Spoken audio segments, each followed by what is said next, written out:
নমস্কার, আমি সোনালি। সোনালি সকালের তরফ থেকে সবাইকে শুভেচ্ছা।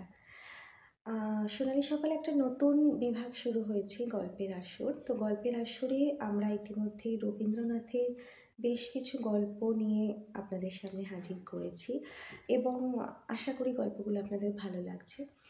তো আমি ভাবছিলাম যে একটুখানি যদি আমরা স্ট্রিমটাকে চেঞ্জ করি, মানে রাবীন্দ্রিক থেকে যদি একটুখানি ভৌতিক হয়।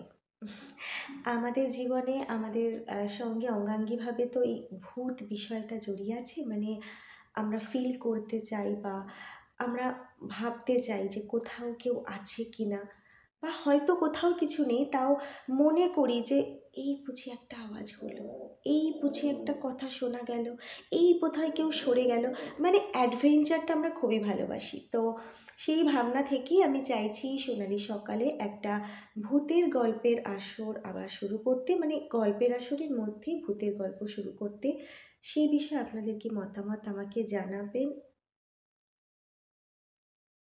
কোথাও একটা আওয়াজ হলো মনে হচ্ছে।